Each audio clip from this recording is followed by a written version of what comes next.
La question des périphéries, finalement, c'est quasiment la majorité des nouveaux arrivants dans les villes qui vont s'installer dans cette périphérie. Donc la pression sera non pas sur les centres-villes ou sur la ville existante aujourd'hui, mais sur les territoires qui ne sont pas encore urbanisés, donc les territoires naturels autour des villes. Ça, c'est l'enjeu principal des périphéries. Ensuite, dernier enjeu, la mobilité généralisée, puisque on voit les statistiques aidant que les gens sont de plus en plus mobiles, bougent de plus en plus, doivent parcourir de plus en plus de distances, souvent dû aux effets mêmes de l'urbanisation. Plus la ville se diffuse, plus la ville s'étend, plus chaque habitant est amené à devoir parcourir, contre son gré la plupart du temps, des distances toujours plus grandes. Donc, partant de nos mutations urbaines, partons de nos grands enjeux, nous allons maintenant montrer 4 grands défis pour la ville africaine de demain. Un défi, le droit à la ville, le droit pour chacun d'avoir une place dans la ville. Second défi, la question climatique et environnementale. Troisième défi, la réduction des mobilités. Quatrième défi, repenser les nouvelles formes de démocratie. Voilà, c'est les 4 principaux défis pour la ville africaine de demain. Le droit à la ville, c'est la question du foncier, de l'accession au foncier, et la question tout simplement, que va-t-on faire de ces milliers, millions de personnes qui n'ont pas la possibilité d'avoir accès au foncier sur un marché libre et qui sont finalement les produits du système économique qu'on a mis en place.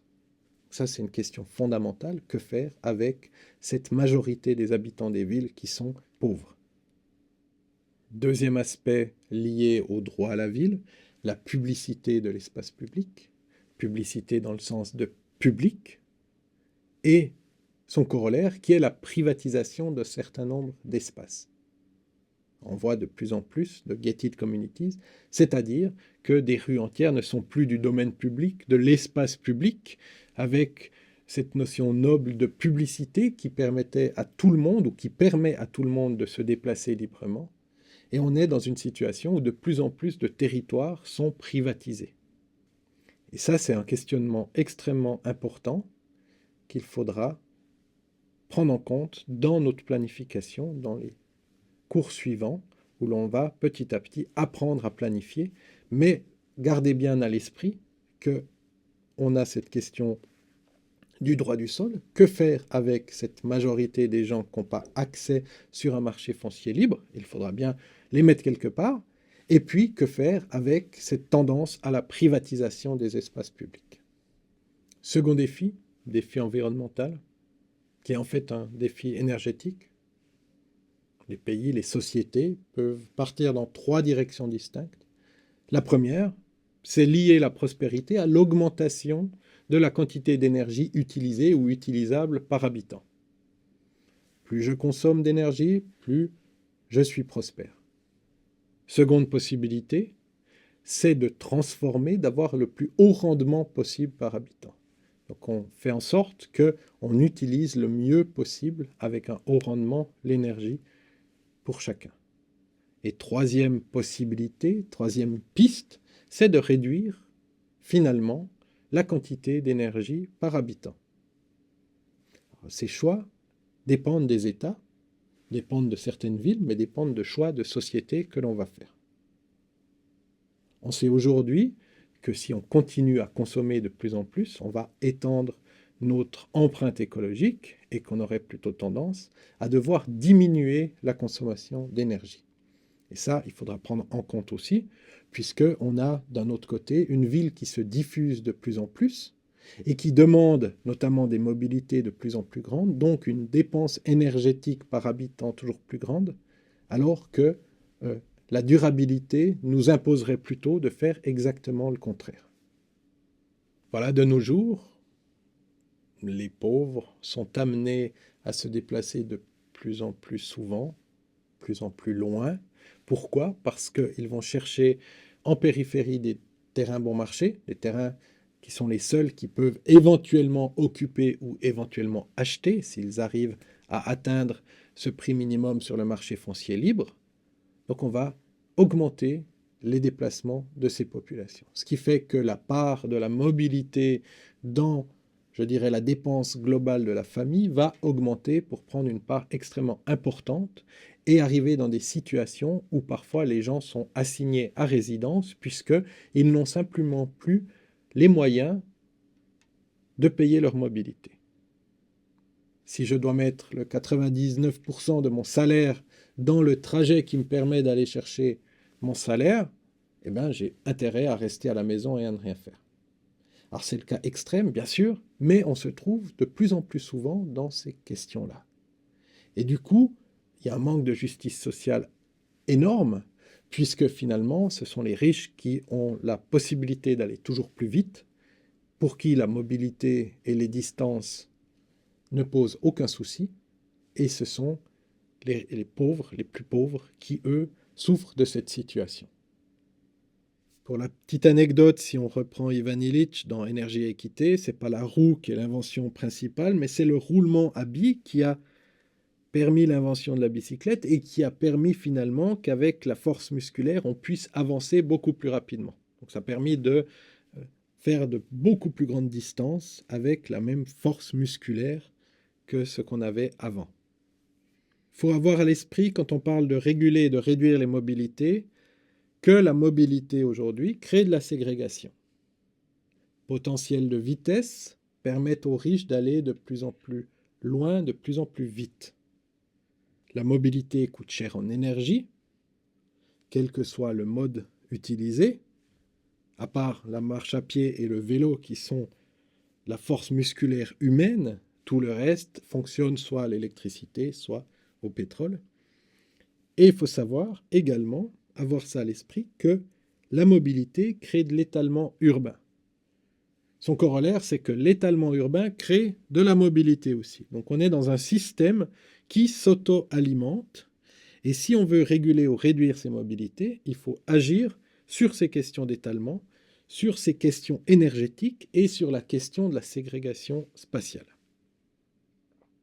Lorsque l'on parle de redéfinir les formes de démocratie, on parle bien sûr de participation, de processus participatif, de plus en plus à la mode dans l'ensemble des villes, même si on se rend compte aujourd'hui des grandes limites de ces processus. Il y a une grande différence entre demander un avis et prendre une décision tous ensemble. Ces processus participatifs posent un certain nombre de questions et de limites. La première, c'est la question de la démocratie participative versus une démocratie représentative. Qui sont ces gens qui ne sont pas élus et qui participent à ces processus? Ça, c'est une question qu'il faut avoir à l'esprit, puisque dans une démocratie, on élit un certain nombre de gens à qui l'on donne le pouvoir de nous représenter. Bien sûr, on est dans le cas d'école, le cas de figure théorique, mais la question de la participation pose ça. Qui sont ces gens qui sont invités dans les processus participatifs? Deuxième question, c'est la question de l'échelle. Est-ce que l'on peut utiliser les processus participatifs pour négocier, pour gérer, pour imaginer, planifier les très grandes infrastructures? Est-ce qu'il est possible de se mettre tous autour de la table pour imaginer les grandes autoroutes dans une ville? Est-ce que ça fait sens que l'on demande l'avis d'absolument tout le monde sur ces questions des grandes infrastructures? Troisième questionnement, c'est qu'on se rend compte que les gens ne réagissent que par rapport à leur situation. C'est le not in my backyard, le NIMBY, où on est d'accord, mais pas devant chez soi. Et finalement, ces processus participatifs sont une somme d'intérêts particuliers, mais on discute jamais ou très rarement de l'intérêt de tous, de l'intérêt public. Donc ces différents défis nous amènent à nous poser un certain nombre de questions. C'est quelle ville voulons-nous? Pour qui? Pour quels habitants? Quel rôle pour les élites dans ces villes? Prenons un exemple fictif. Dans une ville qui auraient 20 ou 30 véhicules pour 1000 habitants, est-ce que je vais faire le même type de route ou d'autoroute que dans des villes qui ont 500 véhicules pour 1000 habitants? Lorsque je fais une route, qui est-ce que j'avantage? Quelle population? Est-ce que c'est pour tout le monde ou est-ce que c'est pour une infime partie, une élite qui a accès à ces infrastructures qui peut rouler beaucoup plus vite que les autres? Je ne mets pas de jugement de valeur, on doit simplement s'interroger pour qui on fait la ville. Est-ce que c'est pour le plus grand nombre ou est-ce que c'est pour un petit nombre? Donc, quelle ville on veut, quelle société on veut, quel rôle on alloue à tous ces habitants. Et ça revient à la question du droit à la ville, au défi premier dont je parlais tout à l'heure, c'est-à-dire qu'est-ce que l'on fait, comment on planifie une ville qui pourrait prendre en compte ces dizaines de millions de personnes à travers la planète qui n'ont pas accès au marché foncier parce que, simplement, que la plus petite des parcelles est déjà éminemment trop chère pour leur pouvoir économique. Je laisse la question en suspens, nous y reviendrons par la suite dans notre cours. Nous avons vu les enjeux, les défis, quelques questionnements. J'aimerais, pour terminer, introduire la question des niveaux de lecture de la ville. Lorsqu'on veut comprendre des phénomènes, il y a 3 niveaux de lecture différents. Le premier est le niveau formel et technique. C'est souvent le niveau de la planification physique, le niveau des réseaux. Second niveau, le niveau des pratiques sociales.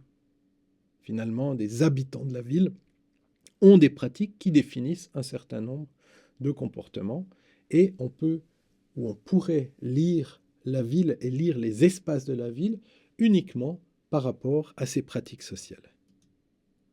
Exemple ici, d'une plage quelque part sur la côte atlantique.